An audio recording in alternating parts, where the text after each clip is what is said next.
स्वागत करते हैं आप सभी को फिर से इस YouTube चैनल में। जय मसीह, प्रेज द लॉर्ड। हम लोग सुनते आ रहे हैं कंटिन्यू साधु सुंदर सिंह जी का जीवनी इस कहानी को, और आज हम लोग पहुंचे हैं भाग 12 में, और इस भाग भी बहुत दायक और आशीषित होने वाला है। इस गवाही को, इस वीडियो को अंत तक जरूर सुनिएगा। यदि आप इस चैनल में नए हैं तो आपको फिर से स्वागत करते हैं, और इस YouTube चैनल को सब्सक्राइब करना ना भूलें। सो आइए इस गवाही को शुरू करते हैं।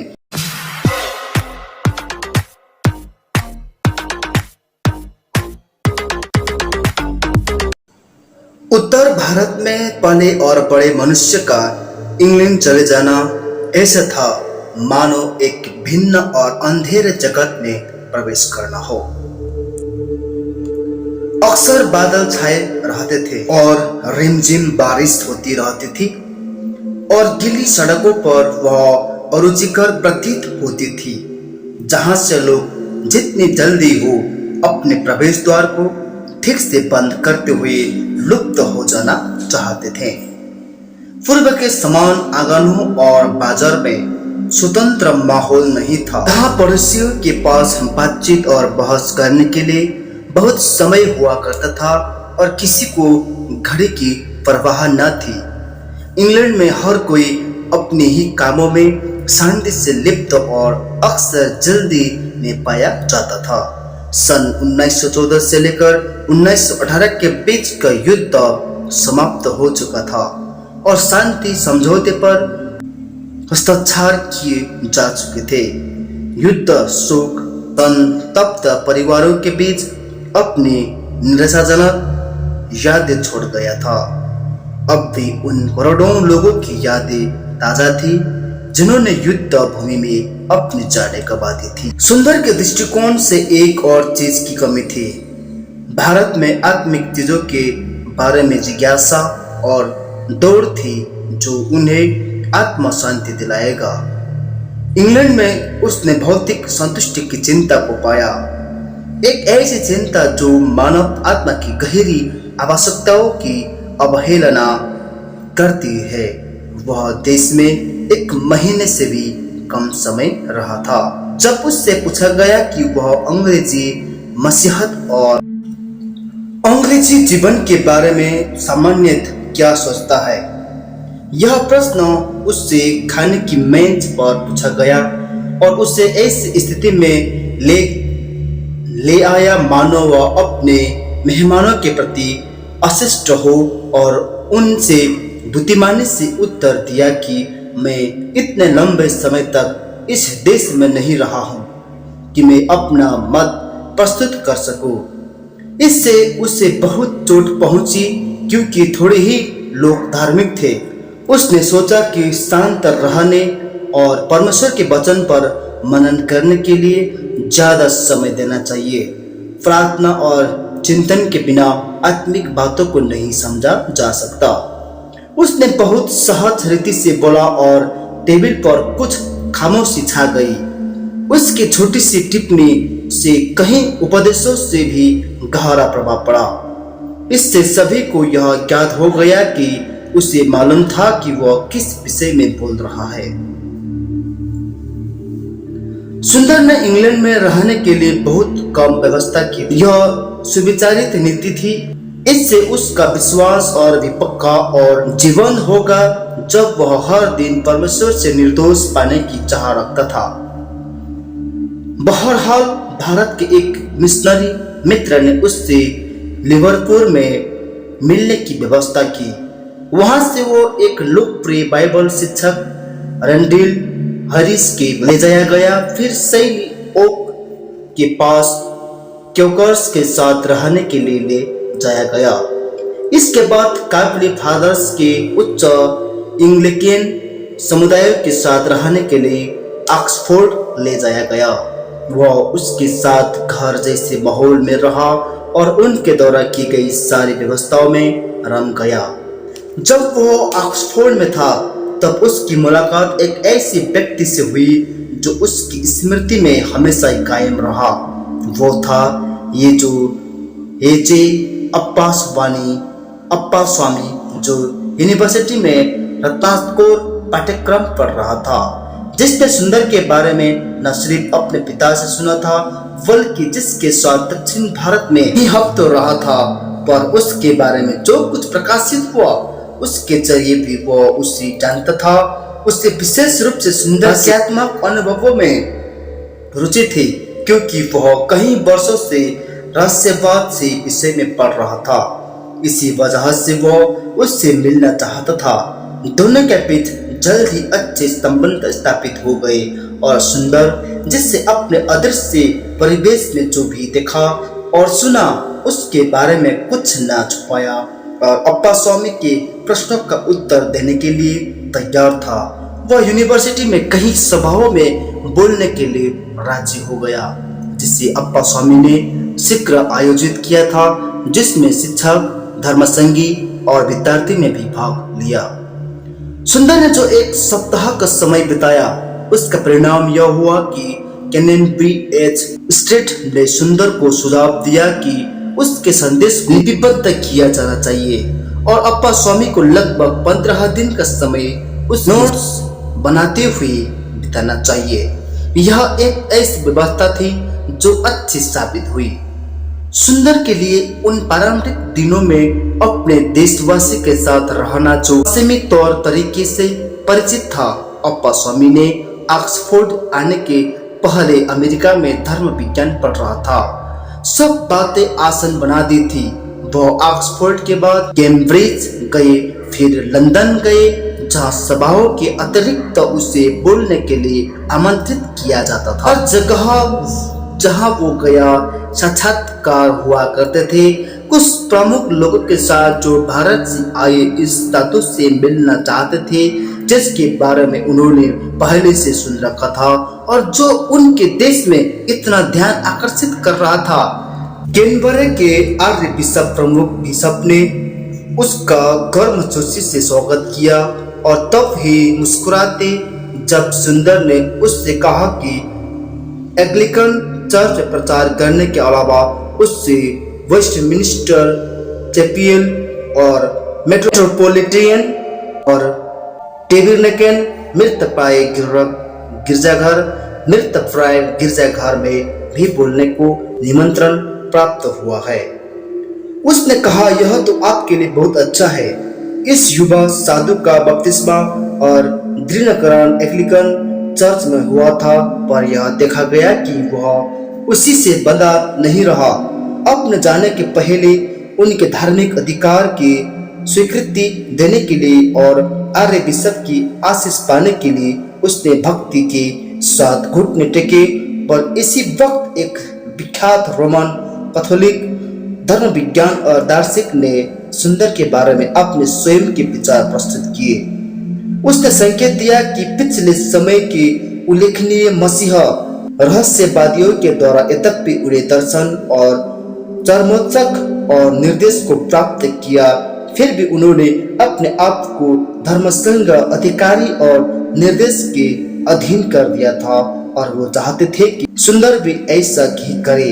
इस विषय पर सुंदर ने जब बाद में प्रश्न किया गया तो उसने उत्तर दिया कि जहाँ तक मेरे चर्च की सदस्यता का सवाल है, मुझे यह कहना चाहिए कि मैं मसीह का अंग सच्ची कलीसिया का हूँ।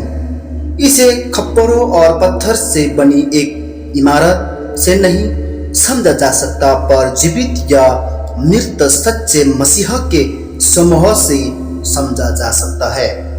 मैं इसके विरुद्ध नहीं। यदि कोई पृथ्वी पर किसी संगठित कलीसिया का सदस्य बनता है, इस दृष्टि से मैं भी बाहर में चर्च ऑफ इंग्लैंड का सदस्य हूँ। मैं प्रेरितिक उत्तराधिकार पर विश्वास नहीं करता, पर यदि यह विश्वास लोगों के आत्मिक जीवन में सहायक होता है तो उसे उस पर विश्वास करने देना चाहिए। मैं यूखरिस्त और बपतिस्मा में विश्वास करता हूँ। इन संस्कारों के संबंध में प्रत्येक मसीह को प्रभु के आदेश का पालन करना चाहिए। क्योंकि ये बड़े आशीष के स्रोत है। ऐसा इसलिए नहीं कि यूक्रिस्ट मसीहा का सच्चा शरीर बन जाता है या फिर पानी, रोटी या दाखरस में कुछ खास है, पर इसीलिए कि यह प्रभु की आज्ञा का पालन करना है। स्वाभाविक है कि ये सब विश्वास पर आधारित है। उन असंख्य सामाजिक नियंत्रण जो उसे प्राप्त हुए, उनमें से एक था जो उसे बकिंघम पैलेस से प्राप्त हुआ था। रानी ने उसे उस वक्त चाय पे बुलाया था। ठीक उसी वक्त उसे लगभग 2000 लोगों की सभा को भी संबोधित करना था। उस वक्त उसने उस धार्मिक उपदेश को गंभीरता से लिया। उसे आदर देना चाहिए जो आदर पाने के योग्य है। उसने महारानी को क्षमा मांगते हुए स्वाभाविक रीति से समझाया कि वह क्षमा क्यों मांग रहा है। वो बहुत कम ही इस घटना का उल्लेख करता था, पर यह भिन्न प्रकृति की घटना थी जिसका बार बार वर्णन करना था। उस दिनों लंदन अक्सर गहरे कोहरे में छाया रहता था। एक बार वह सड़क पार करने के लिए सड़क पर बड़ी बनी पटरी के किनारे पर खड़ा था, जहां वो आश्चर्यचकित हुआ जब एक वयोवृद्ध महिला अपने हाथ में एक पत्र लिए उसे पोस्ट करना चाहते थे। उसके गुलाबी रंग के वस्त्र में जो जमीन तक लंबा था, उसे देखकर वह गलती से यह समझ बैठे कि पत्र पेटी लेटर बॉक्स है। उसने तकरीबन 4.5 माह ब्रिटिश एसोसिएशन में बिताए। स्वभाव के बीच बहुत कम दिनों का अंतराल मिला, केवल तब जब उसने अप्पा स्वामी के साथ पेरिस में बिताया। एफिल्स टावर के बीच तीसरे माले से नीचे उतरते हुए उसने हंसते हुए कहा कि हम भी संत पाल की तरह कह सकते हैं कि हम भी तीसरे स्वर्ग से होकर आए हैं। जब उससे यह पूछा गया कि वह क्या देखना चाहता था, तब उसने कहा कि वह चर्च से संबंधित कुछ भी चीज, खासकर मसीहा से संबंधित शहीदों को देखना पसंद करेगा। लुम्बरे में जिस तस्वीर ने उसे आकर्षित किया वह तिरुभेदो संत सेबास्टियन की थी, जो उसकी दृष्टि में उस प्रसिद्ध कला संग्रहालय में एक सर्वश्रेष्ठ तस्वीर थी।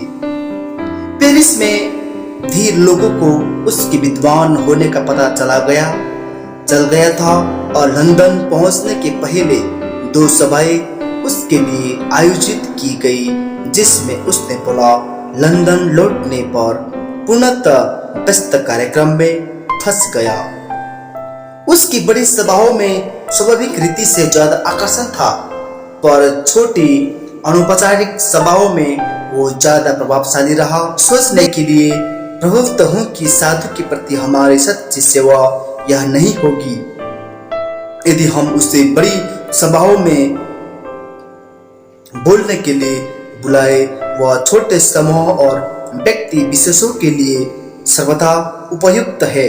मैं यहाँ पर समाज की हर वर्ग के असंख्य ऐसे लोगों की धर्म परिवर्तन के बारे में जानता हूँ जो उसके संपर्क में आने से हुए हैं। एक अंग्रेजी मित्र ने अमेरिका को लिखा, जहाँ सुंदर इसके बाद जाने की योजना बना रहा था। इस समय उसे चारों ओर से अविलंब बोलने के निवेदन प्राप्त हो रहे थे, पर उसे उन सब इनकार करना पड़ा। वह सुपरिचित निवेदन के बारे में जागरूक था जो आगे बढ़ने की बुलाहट थी। वह जानता था कि उसे अमेरिका जाना है। वह मई के आखिर में न्यूयॉर्क आया और पैसे कमाने की भाषण यात्रा से इनकार करते हुए जो एक व्यापारिक कंपनी आयोजित करने की इच्छुक थी, डॉक्टर F.N.D.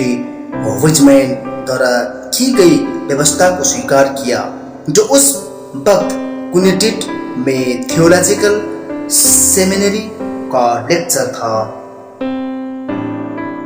वह पर हुई उद्घाटन सभा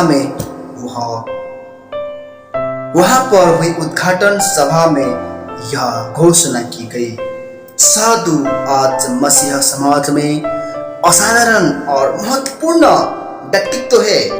वह खासकर कई समयों और अन्य लोगों के प्रभाव को व्यर्थ कर देने को उत्सुक था, जो कई दिनों से यूरोप और अमेरिका में कुछ खास लोगों के हृदयों पर थियोसॉफी या हिंदू रहस्यवाद आदि के लिए कब्जा करने के प्रयास कर रहे थे। चर्चों, स्कूलों, विद्यार्थियों की कॉन्फ्रेंस, व्यापारियों की सभाओं में इसमें कोई शक नहीं, अपनी मसीहा केंद्रित जागरूकता के अदृश्य परिवेश के कारण उन पर गहरा प्रभाव छोड़ा। लोग उसे सुनने के लिए उमड़ पड़ते थे और उसके अनुभव, दृष्टांत और परमेश्वर को न सिर्फ जानने पर व्यक्तिगत रूप में जानने के महत्व पर जोर देता था। हम धर्म विज्ञान पढ़ने के द्वारा किसकी ओर संकेत कर रहे हैं? एक पास्टर चोंगा और टोपी, शिव वस्त्र पहने विद्वानों के बीच बैठा था। सुंदर को देखते और उससे सुनते हुए कहा, हमारे वजीफे के साधन से हम क्या कर रहे हैं और हमने उससे क्या हासिल किया है। इस प्रकार भारतीय राष्ट्र को हिला सकते हैं, पर हम सुंदर अमेरिका में 2 महीने से भी कम समय रहा, पर इस बीच उसने अन्य स्थानों के अलावा पूर्व से पश्चिम, न्यूयॉर्क, बोस्टन, फिलाडेल्फिया की भी यात्रा की और वहां पर बोला। कुछ प्रमुख धार्मिक व्यक्तित्व जो आधुनिक धर्म सिद्धांत का प्रतिनिधित्व करते थे, जो चमत्कारों को समझाते थे, आश्चर्यचकित और चौकन्ने हो गए जब उन्होंने देखा कि किस प्रकार पूर्वी यूनिवर्सिटी के विद्यार्थियों ने उसके संदेश को ग्रहण किया, जिसमें अलौकिक बातों पर जोर दिया गया था। उसने न्यूयॉर्क में एक रिपोर्ट में कहा, मैं विश्वास के कारण नहीं, पर पूर्व अनुभव के कारण आस्था रखता हूँ। मैं पूर्णतः मसीहा की मानसिक शक्ति पर विश्वास करता हूँ। उसकी पृथ्वी पर जीवन के जैसे चंगाई और काम करे मनुष्य जिसे चमत्कार कहते हैं। उसके बारे में प्रेसों में अच्छे लेख प्रकाशित होते थे, क्योंकि न सिर्फ अपने बोलने के द्वारा और अपने बहनावे और जीवन शैली के द्वारा पत्रकारों को अच्छी सामग्री प्रदान करता था। उसके बारे में एक रिपोर्टर ने लिखा कि जब वह विद्यार्थी की सभा में लेक जहाज में बगल में खड़ा था, जहां डूबते हुए सूरज की किरण पीछे के पहाड़ों को रोशन कर रही थी, यह स्वीकारना कठिन था कि यह झील गलीली नहीं है।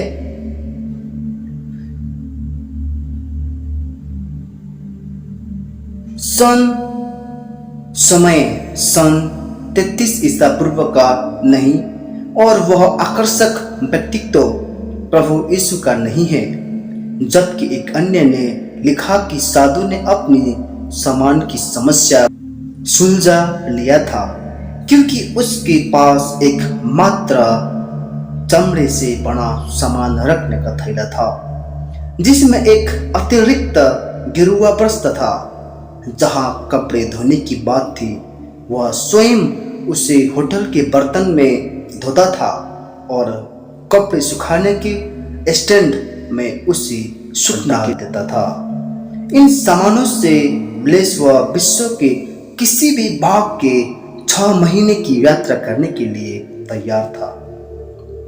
वह अपनी यात्रा के लिए व्यवहारिक रूप के अलावा और भी रीति से तैयार था। उसने ऑस्ट्रेलिया जाने की योजना नहीं बनाई थी, पर जब उसे पता चला कि कोई भी जहाज सैन फ्रांसिस्को से सीधे भारत नहीं आता, तब उसने ऑस्ट्रेलिया के लिए एक टिकट बुक किया। उसका सिडनी आना अनपेक्षित था, पर जैसे ही पता चला कि वह सिडनी आया है, उसने बोलने के लिए आमंत्रित किया गया। सेंट एंड कैथोलिक की पादरियों की सभा में और बाद में 700 लोग उसे सुनने के लिए एकत्र हुए। दोनों ही सभाओं में उसे सुनने के लिए अत्यधिक लोग आए। ऐसा ही तब हुआ जब उसने मेलबोर्न के कैथोलिक कैथीड्रल में जाकर प्रचार किया था। इससे अलावा उसने शहर के अन्य बड़े चर्चों में भी प्रचार किया। एडिलेड और पर्थ में जहां उसने सभाओं में बोला, वहां इतने लोग आते थे कि साधु के मंच पर आने के आधा घंटे पहले ही दरवाजे को बंद करना पड़ता था। मेरी आध्यात्मिक सभाएं हैं। कई बार मुझे एक सभा में बोलना समाप्त कर फिर दूसरी बार बोलना पड़ता था। उसने अपने मित्र को एक पत्र लिखते हुए बताया कि निरंतर एकाग्रता की आवश्यकता के कारण उसने तनाव का अनुभव किया। उसने यह स्वीकार किया कि भाषा की समस्या के कारण अगली सभा में तुरंत बोलना कठिन था, पर पवित्र आत्मा परमेश्वर की महिमा के लिए यह उसे करने था। पवित्र आत्मा मुझे सामर्थ्य देता है। पवित्र आत्मा के सामर्थ्य देने के बारे में कुछ भी चमत्कारी नहीं है। असंख्य लोगों से बोलने के लिए भाषा में पारंगत होने की आवश्यकता से उसे छुटकारा नहीं मिला। इससे विपरीत अपने मन को इस काम में लगाने के लिए अपने प्रयास में शक्ति लगानी पड़ी।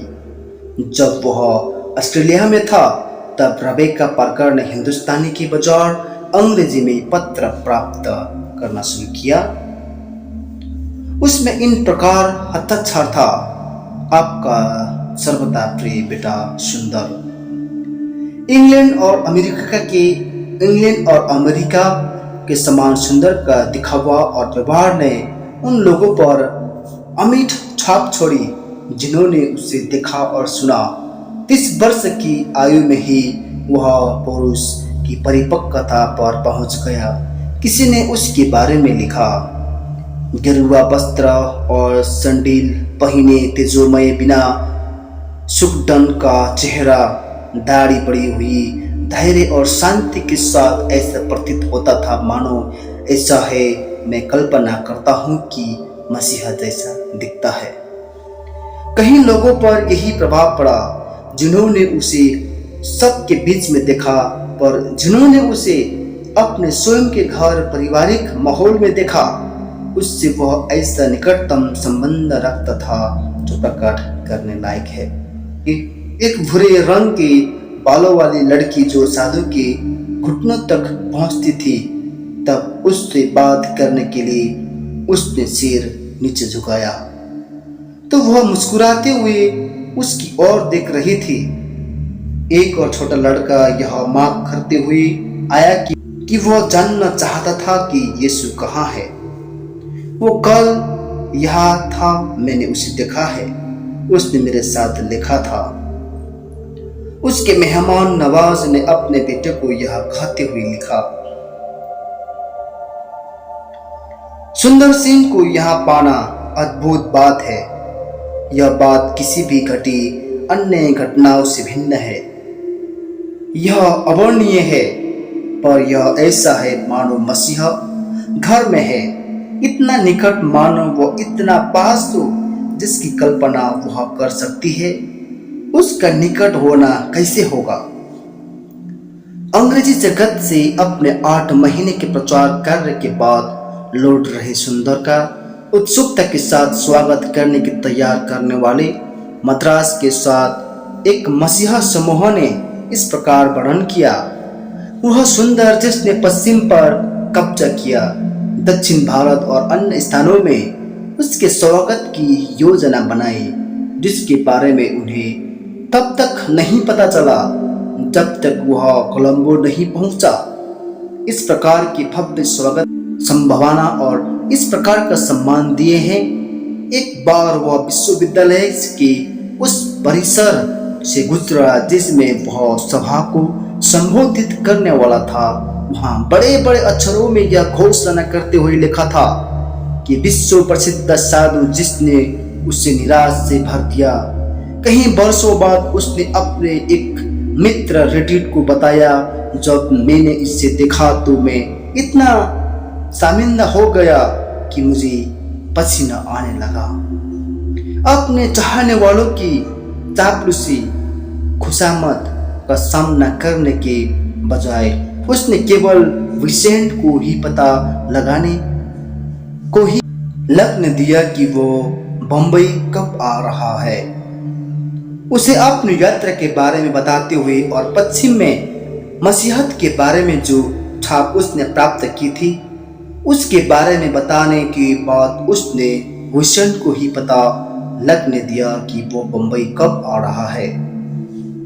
उसे अपनी यात्रा के बारे में बताते हुए और पश्चिम में मसीहत के बारे में जो छाप उसने प्राप्त की थी उसके बारे में बताने के बाद विसेंट डेविड को जो कुछ बताया गया था उसे अन्य लोगों को बताने के लिए छोड़कर वापस सबाक चला गया। कुछ दिन बाद उसकी बातचीत की संक्षिप्त क्रिश्चियन पेट्रियार्ट में छपी, जिसकी शुरुआत इस प्रकार हुई। हमारे अति प्रिय भाई साधु सुंदर सिंह स्वस्थ और सुरक्षित वृत्ति से 24 सितंबर को बंबई पधारे और इंग्लैंड में अपने कार्य के बारे में अमेरिका और ऑस्ट्रेलिया के और इन जगहों के बारे में उसके क्या विचार है ये भी बताया।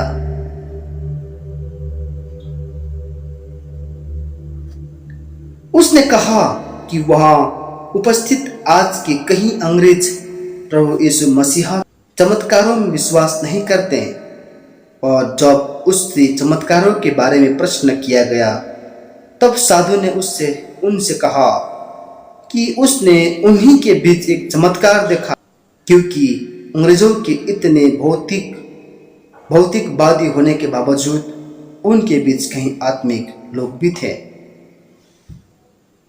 अमेरिका में अच्छी खासी मसीहत है पर यह पर्याप्त नहीं है। पूर्व के बारे में हमारे प्रभु यीशु के यह शब्द सत्य है, हे परिश्रम करने वाले थके मांदे और बोझ से दबे हुए लोगों, मेरे पास आओ, मैं तुम्हें विश्राम दूंगा। पर साधु का यह सोचना है कि जहां तक अमेरिका का सवाल है, हमारे यीशु यह कहेंगे, हे परिश्रम करने वालों और सोने से बोझ से दबे हुए लोगों, मेरे पास आओ, मैं तुम्हें विश्राम दूंगा। अब भी परमेश्वर के पास पश्चिम और सारे जगत में अपने गवाह है। कभी कभी युवा भारतीय कहते हैं कि वह इन स्थानों से मिशनरी नहीं चाहते, पर यह गलती है। साधु यह सोचता है कि पश्चिम के मिशनरी जो भारत आते हैं अपने देश के चर्चों कलीसियाओं को जीवित रखते हैं, और यदि पश्चिम हमें मिशनरी न भेजे तो बहुत जल्दी हम मृत सागर के समान मृत हो जाएंगे। अतः पश्चिम में मसीहत को जगाए रखने के लिए हमें मिशनरियों का स्वागत करना चाहिए। साधु को यह अनुभव है कि इस पूरे विश्व में कोई भी देश या राष्ट्र मसीहा नहीं है। व्यक्ति विशेष मसीहा है जो मसीह यीशु के संपर्क में है और जीवित है। यह लंबा लेख स्वयं सुंदर के शब्दों से समाप्त हुआ, जिसमें वह बताया गया जो सुंदर ने कहा था, मेरी यूरोप की यात्रा अभी समाप्त नहीं हुई है। यदि परमेश्वर चाहे तो अगले वर्ष तिब्बत यात्रा के बाद परमेश्वर मार्ग खोले तो मैं उन स्थानों पर जाना चाहूँगा जहाँ लोगों ने उत्सुकता से मुझे आमंत्रित किया है, मुख्यतः स्वीडन, स्विट्जरलैंड और अन्य यूरोपीय देश।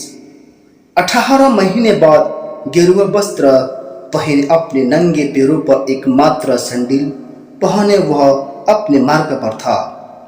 इस बीच कैनन स्ट्रीटर और अप्पा स्वामी द्वारा लिखी पुस्तक द साधु प्रकाशित हो चुकी थी। साथ ही साथ रेबेका पार्कर की पुस्तक भी कई यूरोपीय भाषाओं में अनुवादित हो चुकी थी।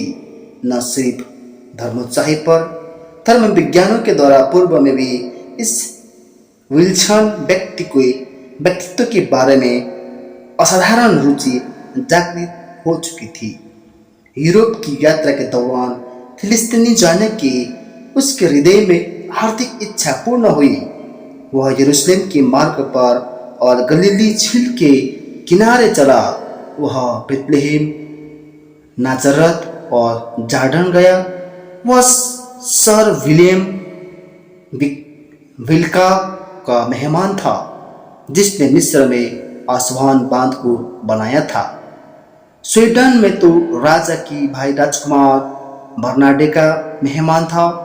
डेनमार्क में रूस की सामग्री धनवान विधवा मलिका ने उसे अपने महल में बुलाया था और उसके स्वामी की तरह आम लोगों ने भी उसे आनंद से सुना।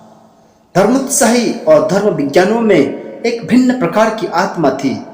दोष और भावनाएं घराती गई और अपने 5 महीने की उसके यूरोप की यात्रा प्रचार के दौरान जो आक्रमण विरोध उत्पन्न हुआ, उनमें से कुछ अपने आप में उसके दृढ़ और ईमानदार सहयोगी साबित हुए, जबकि अन्य उसके क्रूस और घोर विरोधी आलोचक और दोष लगाने वाले साबित हुए। वस्तुओं का सही उपयोग। परमेश्वर द्वारा सृजी गई कोई भी वस्तु का प्रयोग करना बुरा या हानिकारक नहीं है, बशर्ते हम उसे धन्यवाद के साथ उसके मूल्य को समझाते हुए करें। हमारे दिल में सृजनकर्ता का स्थान है। उसे सृजी गई वस्तु के लिए देना नुकसानदायक है। हमें सृजनहार को सृजनहार का स्थान और प्राणी को प्राणी का स्थान देना चाहिए। हम पानी के बिना नहीं रह सकते और नहीं पानी में रह सकते हैं। हमें पीना चाहिए पर डूबना नहीं चाहिए। यदि हम पीते नहीं तो प्यास से मर जाएंगे, यदि हम डूबते हैं तो डूबने से मर जाएंगे। अतः हमें संसार की वस्तुओं का इस प्रकार प्रयोग करना चाहिए जबकि वो हमारे शरीर का नियंत्रण करे, पर वो हमारे लिए इतने शक्तिशाली न हो कि वो हमारे जीवन की प्राणाधार श्वास को न रोके, जो कि प्रार्थना है। आमीन।